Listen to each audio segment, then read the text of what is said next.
ಗಂಡನ birthday party ಮಾಡೋಣ ಅಂತ 5 ಸ್ಟಾರ್ ಹೋಟೆಲ್ ರೂಮ್ ಬುಕ್ ಮಾಡ್ಕೊಂಡು ಹೋಗಿ ಗಂಡ ಹೆಂಡತಿ ಇಬ್ರು ವಾಶ್ರೂಮ್ ಅಲ್ಲಿ ಒಟ್ಟಿಗೆ ಸ್ನಾನ ಮಾಡ್ತಾ ಇದ್ದಾಗ ರೂಮ್ ಬಾಯ್ ಹೇಳ್ದೆ ಕೇಳ್ದೆ ಡೋರ್ ಓಪನ್ ಮಾಡ್ಕೊಂಡು ರೂಮ್ ಒಳಗಡೆ ಬಂದು ವಾಶ್ರೂಮ್ ಅಲ್ಲಿ ಕುಚ್ ಕುಚ್ ಅಂತಿದ್ದ ದಂಪತಿಗಳನ್ನ ನೋಡ್ಬಿಟ್ಟ ಅಂತ ಕೋರ್ಟ್ ಅಲ್ಲಿ ಕೇಸ್ ಹಾಕಿದ್ದಕ್ಕೆ ಆ ದಂಪತಿಗಳಿಗೆ 10 ಲಕ್ಷ ರೂಪಾಯಿ ಪರಿಹಾರ ಕಟ್ಕೊಡಿ ಅಂತ ಹೇಳ್ಬಿಟ್ಟು 5 ಸ್ಟಾರ್ ಹೋಟೆಲ್ನವ್ರಿಗೆ ಕೋರ್ಟ್ ದಂಡ ಹಾಕ್ಬಿಟ್ಟೈತೆ. ಕಪಲ್ಸ್ಗೆ ಅಂತ ರೂಮ್ ಕೊಟ್ಟ ಮೇಲೆ ಇಣಕಿ ನೋಡೋದಕ್ಕೆ ಯಾಕಪ್ಪ ಹೋಗ್ಬೇಕಿತ್ತು ಈ ಹೋಟೆಲ್ನವರು?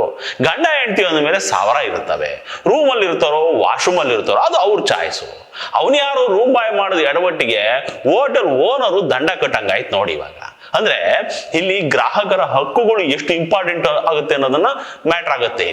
ಇಲ್ಲಿ ಏನಾಗಿತ್ತು ಅಂದ್ರೆ ಚೆನ್ನೈನ ಒಬ್ರು ಲೇಡಿ ಲಾಯರು ಅವ್ರ ಗಂಡನ ಬರ್ಡೇ ಸೆಲೆಬ್ರೇಟ್ ಮಾಡೋದಕ್ಕೆ ಅಂತ ಹೇಳ್ಬಿಟ್ಟು ಹೋದ ವರ್ಷ ಜನವರಿ 26ನೇ ತಾರೀಕು ರಾಜಸ್ಥಾನಕ್ಕೆ ಹೋಗವ್ರೆ.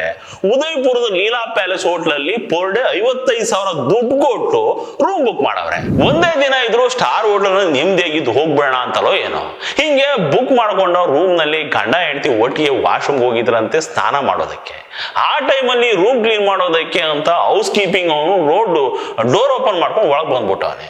ಈ ಹೋಟೆಲ್ನವ್ರ ಹತ್ರ ಒಂದು ಮಾಸ್ಟ್ರಿಕ್ ಇರುತ್ತಲ್ಲ, ಆ ಕೀ ಯೂಸ್ ಮಾಡ್ಕೊಂಡು ಇವ್ನು ಒಳಗ್ ಬಂದ್ಬಿಟ್ಟವನೆ. ಹೆಂಗೋ ರೂಮ್ ಡೋರ್ ಲಾಕ್ ಆಗಿದೆ ಅಂದ್ಕೊಂಡು ಇವರಿಬ್ರು ವಾಶ್ರೂಮ್ ಡೋರ್ ನ ಲಾಕ್ ಮಾಡ್ಕೊಂಡಿರ್ಲಿಲ್ವೋ ಏನೋ, ಸೀದಾ ಒಳಗ್ ಬಂದ ರೂಮ್ ಬಾಯ್ ಇವರಿಬ್ರು ಒಟ್ಟಿಗೆ ಇದ್ದ ಸ್ಥಿತಿಯನ್ನ ನೋಡ್ಬಿಟ್ಟವನೆ. ಅದು ಈ ದಂಪತಿಗಳಿಗೆ ಇರ್ಸು ಮುರ್ಸು ಆಗೋಗ್ಬಿಟ್ಟಿದೆ. ಅಷ್ಟು ದುಡ್ಡು ಕೊಟ್ಟು ರೂಮ್ ಮಾಡಿದ್ರು ನಿಮ್ದಿಲ್ಲ ಅಂದ್ರೆ ಹೆಂಗೆ ಅಂತ ಸೀದಾ ಕನ್ಸ್ಯೂಮರ್ ಕೋರ್ಟ್ಗೆ ಹೋಗ್ಬಿಟ್ಟು ಕೇಸ್ ಹಾಕೊಂಡಿದ್ದಾರೆ. ಮೊದ್ಲೇ ಇವಮ್ಮ ಲಾಯರ್ ಬೇರೆ ಕೇಳ್ಬೇಕಾ? ಈ ಹೋಟೆಲ್ನವರು ನಮ್ಮ ಪ್ರೈವೇಸಿಗೆ ಧಕ್ಕೆ ತಂದವ್ರೆ ಅಂತ ಕೇಸ್ ಹಾಕಿದ್ದಕ್ಕೆ ಕೋರ್ಟ್ ಅತಿಥಿಗಳ ಗೌಪ್ಯತೆ ಮತ್ತು ಸುರಕ್ಷತೆಯ ಮೂಲಭೂತ ಹಕ್ಕುಗಳನ್ನು ಉಲ್ಲಂಘಿಸಿದ್ದಕ್ಕೆ ಹೋಟೆಲ್ನವರು ಬಾಯಿ ಮುಚ್ಕೊಂಡು ಆ ದಂಪತಿಗಳು 10 ಲಕ್ಷ ಪರಿಹಾರ ಕಟ್ಕೊಡಿ ಅಂತ ಹೇಳೈತೆ. ಇದ್ರ ಜೊತೆಗೆ ಅವ್ರು ರೂಮ್ ಬುಕ್ ಮಾಡೋದಕ್ಕೆ ಅಂತ ಕೊಟ್ಟಿದ್ರಲ್ಲ 55,000, ಅದನ್ನು ವಾಪಸ್ ಕೊಡ್ಬೇಕು.